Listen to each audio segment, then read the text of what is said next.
Right. రాజమండ్రిలో Andhra Pradesh BJP అధ్యక్షురాలు దగ్గుబాటి పురంధరేశ్వరి మాట్లాడుతున్నారు. ఇప్పుడు ఆ లైవ్ చూద్దాం.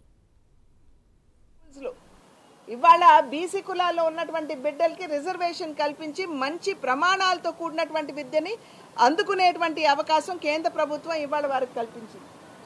కానీ రాష్ట్రంలో మటుకు పేరుకి నా ఎస్సీలు, నా బీసీలు, నా ఓబీసీలు అని అంటారు. కానీ ఎక్కడా కూడా ఈ కులాల్లో ఉన్నటువంటి వారికి న్యాయం చేసేటువంటి పరిస్థితి మనం చూడడం లేదు. ఇక్కడే ఉన్నటువంటి అనంతబాబు గారు మరి ఎస్సీ డ్రైవర్ని హత్య చేసి డోర్ డెలివరీ చేస్తే అదే అనంతబాబుని వేదిక మీద పక్కన కూర్చోబెట్టుకుని ముఖ్యమంత్రి గారు ప్రసంగిస్తారు. కానీ వారి మీద మటుకు ఎటువంటి చర్యలు ఉండవు. ఇవన్నీ కూడా ప్రజలు గమనించడం లేదు అని చెప్పి భావించినట్లయితే ఇది అవివేకమే అవుతుందని చెప్పి అధికార పార్టీ నాయకులందరూ కూడా గుర్తించవలసినటువంటి విషయం. ఒకానొక సందర్భంలో ఆంధ్ర రాష్ట్రం అంటే అభివృద్ధి గుర్తుకొచ్చేది. కానీ ఇవాళ ఆంధ్ర రాష్ట్రం అంటే తలలేని మొండల్లాగా రాజధాని లేని రాష్ట్రమే అందరికీ గుర్తొస్తుంది. అవహేళన కూడా చేస్తున్నారు. అక్కడ ఒక అద్భుతమైనటువంటి రాజధాని వస్తుందని చెప్పి 35,000 ఎకరాలు ఇచ్చినటువంటి రైతులు ఇవాళ వారి జీవితాలు బజార్ను పడ్డాయి. ఇవాళ రాష్ట్రంలో ఉన్నటువంటి మాఫియాని నేను కొత్తగా చెప్పనవసరం లేదు. ప్రత్యేకించి రాజమండ్రి అంతా కూడా మనకి ఇసుక రీచ్లు ఉన్నటువంటి ప్రాంతం. ఇవాళ విపరీతంగా ఇక్కడ ఇసుక మాఫియా జరుగుతున్నటువంటి విషయం మనందరికీ తెలుసు.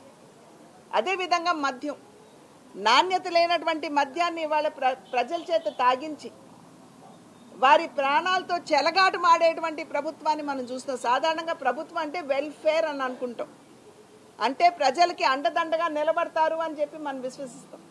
కానీ ఇక్కడ ప్రజల జీవితాలతో ఆడుకునేటువంటి ప్రభుత్వాన్ని మనం ఇక్కడ చూస్తున్నాం.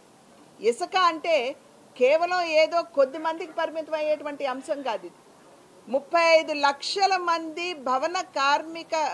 భవన నిర్మాణ కార్మికులు ఎవరైతే ఉన్నారు వారి జీవితాలు ఇవాళ రోడ్డున పడ్డాయి. ఎందుకంటే ధరలు పెరిగిపోయినటువంటి నేపథ్యంలో నిన్న కూడా నేను ఒక క్రెడాయ్ అనేటువంటి సంస్థతో మాట్లాడుతున్నటువంటి సందర్భంలో వారు చాలా వరకు కూడా నిర్మాణాలతో సంబంధం ఉన్నటువంటి ఒక సంస్థ అది. వారితో మాట్లాడుతున్నటువంటి సందర్భంలో కూడా వారు చెప్తున్నారు ధరలు విపరీతంగా పెరిగిపోయి ఇవాళ పొరుగు రాష్ట్రాలకు వెళ్ళి ఆస్తులు కావచ్చు, అదేవిధంగా ఇళ్ళు కావచ్చు, లేదా ఫ్లాట్లు కావచ్చు కొనుక్కోవటానికి సన్నద్ధంగా ఉన్నారు. కానీ మన ఆంధ్ర రాష్ట్రంలో కొనుక్కోవటానికి ఎవరు ముందుకు రావడం లేదు. ఎందుకంటే ధరలు పెరిగిపోయాయి అని చెప్తున్నారు. కనుక నిర్మాణ రంగం కూడా ఇవాళ ఇసుక మాఫియా వలన కుదేలైనటువంటి విషయం మనం ఇక్కడ గమనించాలి. కనుకనే డబుల్ ఇంజిన్ సర్కార్ అంటున్నాం. కేంద్రంలో ప్రజలు అందరూ కూడా ఆశీర్వదించినట్లయితే మన సర్వేలు అన్నీ కూడా చెప్తున్నాయి నరేంద్ర మోడీ గారే మళ్ళీ తిరిగి 3వసారి కూడా ముచ్చటగా ప్రధాని కాబోతున్నారని, ఎన్డీఏ కూటమి అధికారంలోకి రాబోతుందని. కనుక డబుల్ ఇంజిన్ సర్కార్ అంటే కేంద్రంలో భారతీయ జనతా పార్టీ నాయకత్వంలో నరేంద్ర మోడీ గారు ప్రధానిగా అక్కడ ఎన్డీఏ కూటమి అధికారంలోకి వస్తుంది.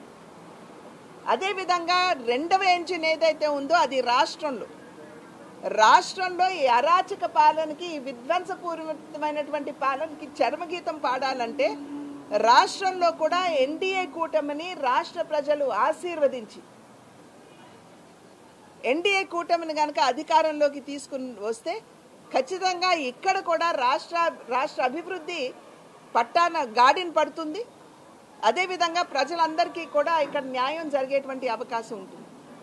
80 కోట్ల మందికి ఇప్పటికే గరీబ్ కళ్యాణ్ అన్న యోజన కింద ప్రధానమంత్రి నరేంద్ర మోడీ గారి నాయకత్వంలో కేంద్ర ప్రభుత్వం ఉచితంగానే బియ్యం ఇస్తున్నారు. ఇప్పటి వరకు మాత్రమే కాకుండా రాబోయేటువంటి 5 సంవత్సరాల కాలం కూడా మనం దీన్ని పొడిగించాలి అని చెప్పి నిర్ణయం చేయటం జరిగింది. ఇళ్ళు కేంద్రం రాష్ట్రానికి 22.5 లక్షల ఇళ్ళు ఇస్తే ఎన్ని ఇళ్ళు నిర్మాణం జరిగినాయండి? 3 లక్షల ఇళ్ళ. ఇది ఎంత అన్యాయమో ఒక్కసారి మనం ఆలోచించాలి. కనుక అభివృద్ధి అందించేటువంటి కేంద్ర ప్రభుత్వం ఉంటే ఆ అభివృద్ధిని అందిపుచ్చుకుంటూ కింద సంక్షేమాన్ని అందించేటువంటి కేంద్ర ప్రభుత్వం ఉంటే ఆ సంక్షేమాన్ని అందిపుచ్చుకుంటూ ప్రజలకి న్యాయంగా వాటిని అందజేసేటువంటి ప్రభుత్వం ఇక్కడ రాష్ట్రంలో కూడా ఉండాలి. అది ఎన్డీఏ కూటమిని ప్రజలు ఆశీర్వదిస్తే అంటే భారతీయ జనతా పార్టీ, తెలుగుదేశం మరియు జనసేన ఈ కూటమిని కనుక ఆశీర్వదించినట్లయితే ఖచ్చితంగా ఇక్కడ కూడా ఆంధ్ర రాష్ట్రానికి, ఆంధ్ర ప్రజలకి న్యాయం చేసిన వారు అవుతారని చెప్పి ప్రజలందరూ కూడా గమనించాలి. నన్ను అడిగినట్లయితే డబుల్ ఇంజిన్ సర్కార్ కాదు, ట్రిపుల్ ఇంజిన్ సర్కార్ ఇక్కడ అవసరం అని చెప్పి నేను భావిస్తాను. ఎందుకంటే రాజమండ్రి పార్లమెంట్ నియోజకవర్గంలో ఉన్నటువంటి సమస్యల నేపథ్యంలో ఇక్కడ కూడా ఎన్డీఏ కూటమికి సంబంధించినటువంటి అభ్యర్థుల్ని ప్రజలు ఆశీర్వదించవలసినటువంటి అవసరం కాదు, బాధ్యత వారి మీద ఉన్నది అని చెప్పి నేను గట్టిగా విశ్వసిస్తాను. ఇవాళ రాజమండ్రిలో ఉన్నటువంటి పరిస్థితి కనుక చూసినట్లయితే ఒక చిన్నపాటి వర్షం పడిందంటే చాలు 4వ వంతు ఇళ్లలోకి నీరు వచ్చేసేటువంటి పరిస్థితిని మనం ఇక్కడ చూస్తున్నాం. అంటే జనావాసాలు